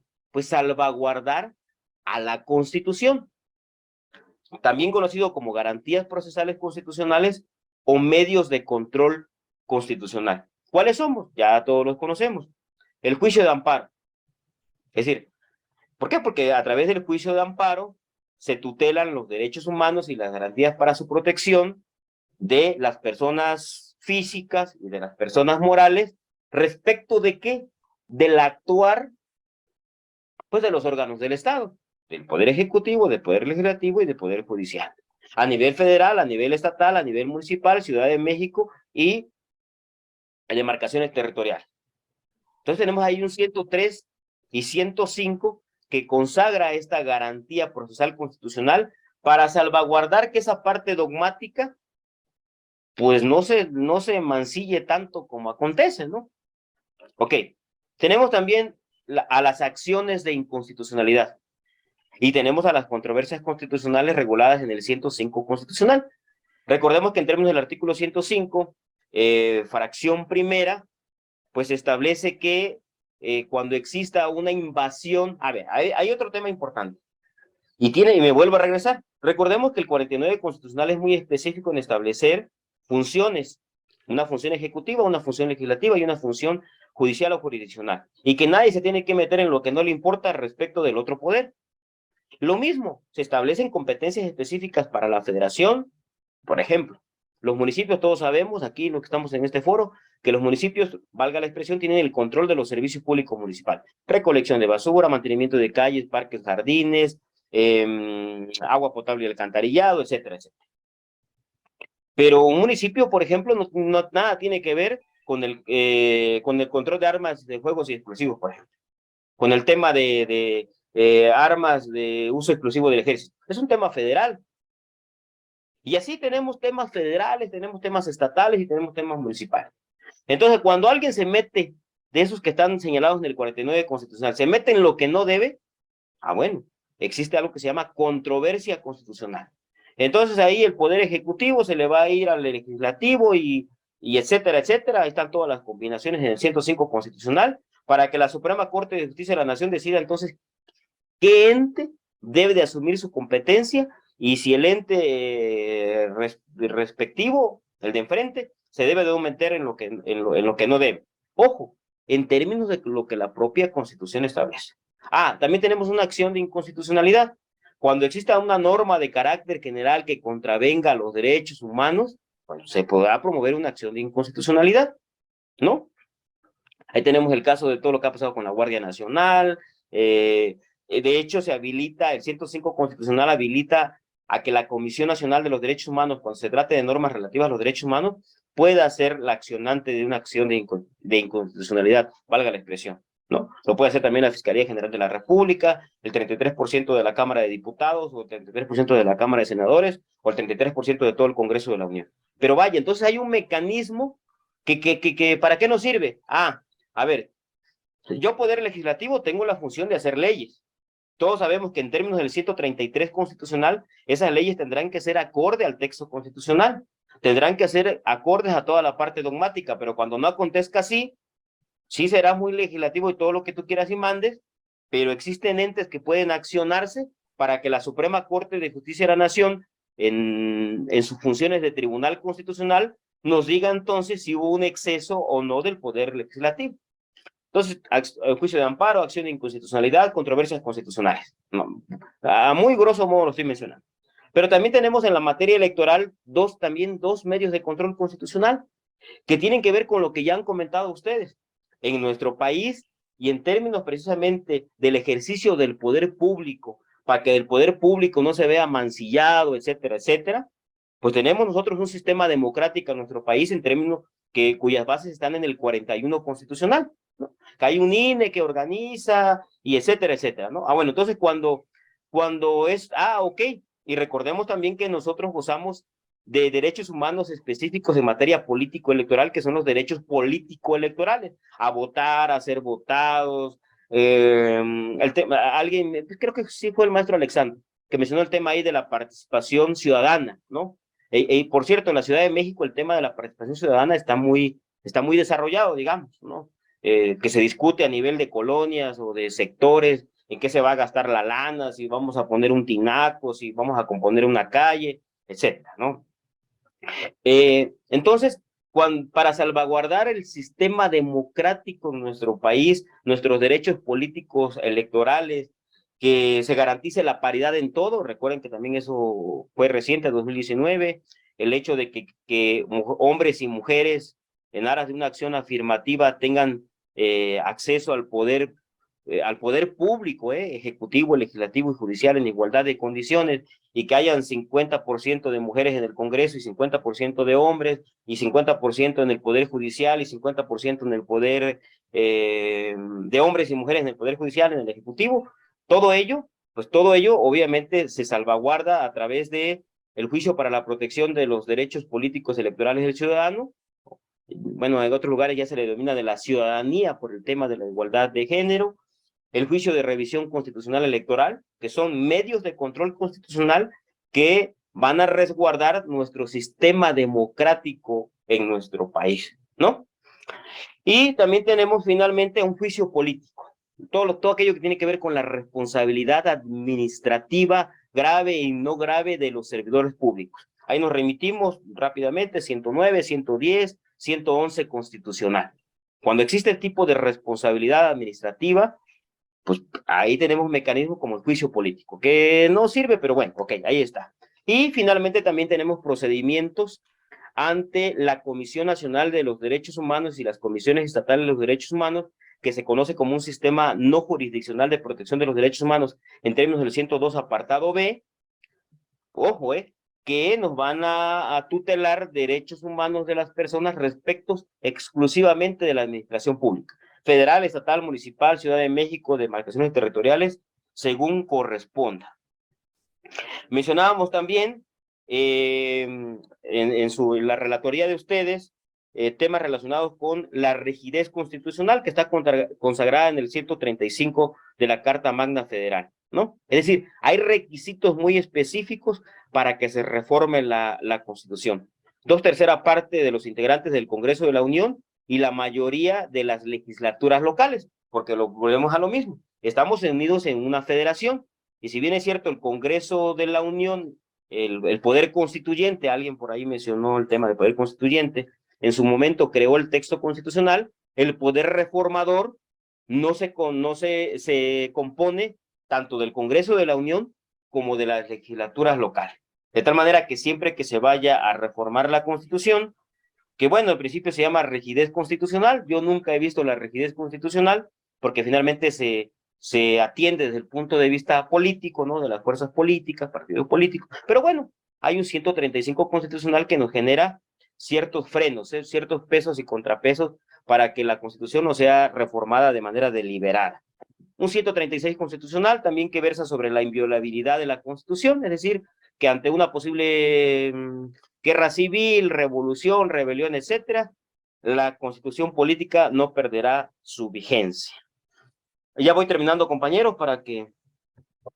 A ver qué se me está pasando por acá. Ok, ya, ojo. En lo que hace el derecho administrativo no podemos perder de vista, lo dijeron de manera muy puntual. Finalmente el derecho administrativo se ocupa, valga la expresión, de regular la administración pública, que es la forma a través de la cual el Ejecutivo, yo lo diría así, pues prevé bienes y servicios públicos, es decir, cómo se desenvuelve el presidente de la República, los gobernadores de los estados y los presidentes municipales. Pues los gobernadores, los presidentes de la República, pues a través de la Secretaría de la Defensa Nacional, Secretaría de la Marina, Secretaría de Salud, Secretaría de Desarrollo Social, Secretaría de lo que usted quiera animar, ¿no? Que es administración pública centralizada. La administración pública centralizada, pues digamos que es el brazo ejecutor de la administración pública, el cual no tiene intermediario, ¿no? Y a nivel local también, los gobernadores tienen sus secretarios de seguridad pública, sus secretarios de estos, claro. Y a nivel municipal, pues tenemos la dirección de obras públicas, la dirección de desarrollo urbano, la de calles, la de parques, la de jardines, la de panteones, etc. Y como bien dijeron, una administración pública centralizada que depende directamente del Ejecutivo Federal, cuya regulación se encuentra en las leyes orgánicas, la Ley Orgánica de la Administración Pública Federal Centralizada, Ley Orgánica de la Administración Pública Federal, perdón, Ley Orgánica de las Entidades Federativas y reglamentos de la administración pública a nivel municipal. Por su parte, otra modalidad de la administración pública, pues son los órganos descentralizados, entre los cuales se encuentran los fideicomisos y los organismos paraestatales, que estos tienen una característica, tienen personalidad jurídica y tienen patrimonio propio, regularmente son creados por una ley, por eso hay una ley de la UNAM, hay una ley del ISSSTE, hay una ley del IMSS, porque estos organismos descentralizados, al tener personalidad jurídica y patrimonio propio, pues son creados por un decreto o una ley. Y finalmente tenemos los organismos desconcentrados, que son entes que tienen autonomía técnica y financiera y que dependen directamente de un ente centralizado. Pues bien, a grosso modo, y ya nada más termino algo que es importante. A partir de la reforma constitucional en materia de derechos humanos, me parece que dentro del ámbito del derecho internacional público, el derecho internacional de los derechos humanos ha cobrado muchísima importancia. De tal manera, y eso riñe mucho con el 133 constitucional, es decir, ¿cuál es la posición jerárquica que tienen los tratados internacionales en materia de derechos humanos respecto de nuestro sistema jurídico mexicano? Si leemos o si respondemos esta pregunta solo en términos del 133 constitucional, me parece que seguiríamos teniendo la tendencia a considerar en materia de derechos humanos a la Constitución Política Mexicana como, lo voy a decir así comúnmente, como la mamá de los pollitos. Pero si consideramos la jerarquía normativa de las leyes federales, leyes generales, leyes estatales, la Constitución Política Mexicana respecto de los tratados internacionales, si hacemos la lectura de esta jerarquía normativa en términos del primero constitucional, en términos del 11, en términos del 15, en términos del 29, en términos del 89, fracción novena, que habla sobre la política exterior en materia de derechos humanos, el 103 y el 107 y 105 y 133, me parece que la lectura cambia totalmente. Bueno, y esto es, existe figuras como el bloque de constitucionalidad, bloque de convencionalidad e interpretación conforme, que ubican en un plano de igualdad sujeto a determinados criterios el tema relacionado con los derechos humanos. Pues bien, creo que me excedí un poco, procuré ir muy rápido. Si gustan hacer algunas reflexiones finales, críticas, adelante. Muchas gracias, compañero. Gracias, doctor. Quien desea hacer uso de la palabra para que no haya... Yo, doctor. Adelante. Bueno, muy clara su explicación, bastante digerible. Me gustó mucho, bueno, el ejemplo que usted nos dio a hacer la explicación del orden vertical y el orden horizontal de las leyes, donde está regulado lo que es lo federal, lo que es lo estatal y lo que son el ámbito municipal, pero también al hacerlo vertical, donde están transversalmente el poder ejecutivo, el poder legislativo y el poder judicial, pues me queda claro de que no deben de mezclarse estos tres poderes, que cada quien tiene su propia su propio ente en lo que se debe de especializar, y también pues ver cómo las garantías procesales tienen que ver con los derechos humanos y las garantías, y su función tiene el Poder Ejecutivo y el Poder Legislativo y Judicial, en donde existe una confrontación, pero para protección del gobernado. Entonces, pues yo pienso que fue muy clara su participación, y aunque nosotros a lo mejor nos enfocamos mucho a nuestra investigación, usted nos los hace ver de una manera muy digerible y ya aterrizándolo en el ámbito constitucional. ¿Es cuánto, doctor? Ok, adelante, por favor. Para yo, el ingeniero Alejandro. Miren, escuché su participación y yo tengo, bueno, pues para debate, ¿no? Que Adelante, comentaba que adelante. la Constitución y los tratados internacionales, dependiendo del punto de vista de qué artículo esté enfocado, pero hay un artículo muy claro que es el 133, que habla de la supremacía de la Constitución, ¿no? En donde también en ese mismo artículo establece que los tratados deben que estar relacionados directamente, emparejados con la Constitución.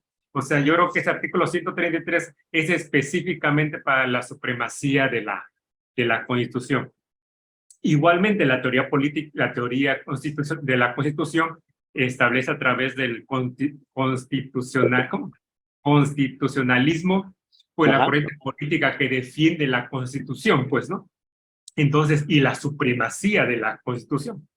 Entonces, pues yo creo que es un debate un poquito complejo y en base cuál debe ser primero. Yo en mi punto particular, pues digo que es la Constitución, puesto que pues la Constitución fue emanado del mismo pueblo, de la soberanía del pueblo, de su estado democrático que tiene, ¿no? Para poder elegir a sus legisladores y a poder crear sus propias leyes. Mas, sin embargo, los tratados internacionales, nos guste o no, pues simplemente son acuerdos entre los gobernantes en turno, ¿no? Que pues queramos o no, pues firman los contratos y ya nos vemos obligados nosotros los ciudadanos a tener que cumplirlas, estemos a favor o no de esos tratados. Pueden ser muy loables esos derechos humanos, y pues nosotros lo teníamos como garantías individuales, pero hay estados como por ejemplo que defienden mucho los derechos humanos, mas sin embargo no han firmado dichos tratados, como Estados Unidos, ¿no? O sea, Estados Unidos defiende los derechos humanos, hace todo, pero no los tiene firmados. También hay familias jurídicas, se puede decir, que también tienen ¿cómo se llama? Su modelo, que son las religiosas, pues, ¿no? O sea, las islámicas, que pues tienen un cierto, leyes muy particulares que de alguna forma, pues, se respeta por cómo emanaron, pues, ¿no? Igualmente las mexicanas tenemos nuestra propia constitución que fue creada para poder gobernarnos, mas sin embargo, pues los tratados pues nos llegan a modificar y a veces le hacemos demasiada importancia y modificamos nuestra propia constitución para hacerlo transversal a esos derechos que firman. O sea, de los derechos humanos, pues muchos estamos de acuerdo, pero hay muchos otros tratados internacionales que modifican nuestra propia constitución. Entonces, por mi parte, yo creo que tenemos la soberanía, tenemos la democracia que establece la Constitución. Y un artículo muy específico, que es el 133, pues considero yo, el punto de vista muy particular, que es más, poquito quizá más elevado que los tratados internacionales. Bueno, eso sería todo de mi parte. Adelante, nada más voy a hacer un comentario, no me voy a meter en la respuesta, solo nada más en el contexto. Solo ratificar, y me gusta su participación, que en el tiempo que hemos trabajado aquí en el grupo, siéntanse con la libertad, vaya, si es posible, de disentir, y recordemos también, o sea, nomás lo ratifico, entonces siéntanse cualquier otro de los compañeros que, digamos, son nuevos en el grupo, con esa libertad, lo digo con todo respeto. Dos, nada más recordemos que en derecho, digamos que las posturas son válidas. Tan válido es la postura de usted como válida puede ser, digamos, la perspectiva que yo tengo, y eso lo vemos a diario, ¿no? Por eso muchas veces hay un juicio de divorcio donde el juez de primera instancia dice A, en la apelación se dice B y en amparo se dice C. Me parece que lo que nunca debemos de olvidar es que siempre lo que va a sostener nuestra postura, pues es la fuerza argumentativa de los principios, de las normas, de las interpretaciones que nosotros hagamos. Si ya no nos llegase a dar tiempo de comentar estos aspectos, los vamos a dejar pendientes para el inicio de la próxima sesión, pero yo siempre muy agradecido con su participación. Entonces, sin más, por favor, quien guste participar, adelante. Me parece que posiblemente 10:15 se va a cortar la sesión. Entonces, tomen en cuenta quienes vayan a participar esas circunstancias. Estamos hablando de 7, 8 minutos. Pero adelante, por favor. Muchas gracias.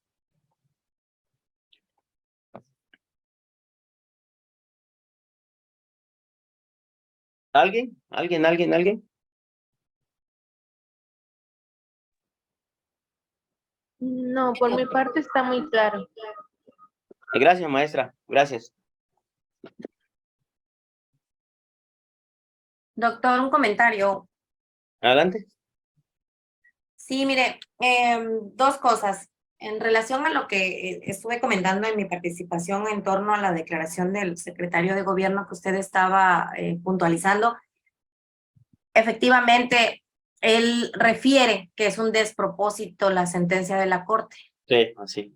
Esta, a su vez, no acepta que esto lo menciona que es un suprapoder que no está por encima del Estado de Derecho y de nuestra Constitución. Y esto viene mucho en el tema en relación a lo que está comentando el maestro Alexandro, en relación al 133, que efectivamente igual, yo comparto algunos criterios ahí en esa parte, de que efectivamente el 133 trae una supremacía constitucional, pero por ahí, doctor, hubo en 1999, la Corte adoptó un criterio de jerarquía en el que efectivamente los tratados internacionales se encuentran por debajo, en segundo plano inmediatamente de nuestra Constitución. Sin embargo, existió otro nuevo criterio que hasta ahora yo desconozco si se ha vuelto a abordar ese tema, donde sustenta ciertas tesis, ¿no? Que habla y ratifica de que precisamente esos compromisos internacionales, de tratados internacionales, ¿por quién son suscritos? Son suscritos por el Estado mexicano, que se comprometen a todas las actividades, a las autoridades frente a esta comunidad internacional, y que es el presidente de la República, en este caso mexicano, quien lo suscribe, ¿no? Entonces, bueno, hasta ahí sería un comentario que yo creo que sería interesante a lo mejor abordar en otro momento, ¿no? Porque me parece algo muy, muy importante. Bueno, nada más hago igual un paréntesis. Yo creo que podemos reforzar estos temas porque no olvidemos, y tan así lo demuestra la presentación de usted con el maestro Alejandro, pues prácticamente el tema de los derechos humanos se ha vuelto, digamos, una cuestión transversal. Vaya, yo le podría decir que no existe materia jurídica, ni juicio, ni nada que tenga que ver con el sistema jurídico que se aleje actualmente del tema de los derechos humanos. Y lo que sí le podría yo comentar así nada más brevemente es que sí habría que echarle un ojazo, cuando pueda háganlo, al expediente varios 912 diagonal 2010 y luego a la contradicción de tesis 293 diagonal 2011, que hablan sobre toda esta temática. No olviden también que recientemente se resolvieron 2 acciones de inconstitucionalidad por parte de la Suprema Corte de Justicia de la Nación, previo a que se resolviera el caso Sexpontle-Tocpile, en el que se determinó algunas cuestiones sobre prisión preventiva y arraigo. Y allí, desde octubre del año pasado, estuvieron circulando algunos proyectos de sentencia, unos proyectos de sentencia de corte garantista. que pretendían echar abajo la prisión preventiva oficiosa, que no es otra cosa que una restricción constitucional a los derechos humanos. Dicho de otra manera, la prisión preventiva oficiosa es constitucional, contraviene a su vez a la propia Constitución, pero también es violatoria de tratados internacionales, es muy sui generis, y está en una línea muy delgada de la forma en que el maestro Alexandro argumentó y de la que la maestra, por ejemplo, en este caso, sin salirme de los más compañeros, y la postura que nosotros tenemos. Es una línea muy delgada y tiene que ver con cuestiones argumentativas. Pero anduvieron circulando estos proyectos de sentencia que eran garantistas y que casi echaban abajo la prisión preventiva del propio texto constitucional. Es decir, el Poder Judicial de la Federación iba a echar abajo una reforma constitucional, y eso se cuestionó mucho. Y salieron a colación principios como la interpretación conforme, el principio pro persona, la supremacía constitucional, la primacía constitucional y el concepto de ley suprema. Sobre todo esto se redujo. Pero pasó algo muy interesante, que eso también lo podríamos ver luego desde el punto de vista de la teoría política, si usted quiera, que se circularon, por el tema ahorita de la publicidad, se circularon los proyectos de sentencia, pero luego el presidente de la República empezó a despotrincar en contra de esos proyectos que eran anti todo. ¿Y qué creen? Sí incidió en el Poder Judicial de la Federación, sí incidió en la Suprema Corte de Justicia de la Nación, y luego se dividieron, se modificaron los criterios, porque habría que ver si no se le, o por miedo, o por presión, o no sé qué habría que pasar, y el 49 constitucional dice que no se deben de meter en lo que no deben, etcétera, O sea, lo digo así con todas sus letras. Y finalmente se dictó la sentencia en el 2020, ahorita en enero del 2023, enero-febrero, y resulta que siempre no fue tan garantista. Pero bueno, la verdad que quiero hacer una observación sobre eso. ¿Mande?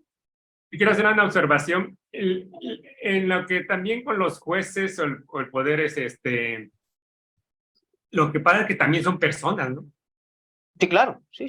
Tienen su ideología, son partidistas también. O sea, también son corruptos, ¿no? O sea, no. Claro, sí. No, es decir, dice que no se metan, pero si tengo manera de poder presionar, pues presionan y pues tienen que ceder.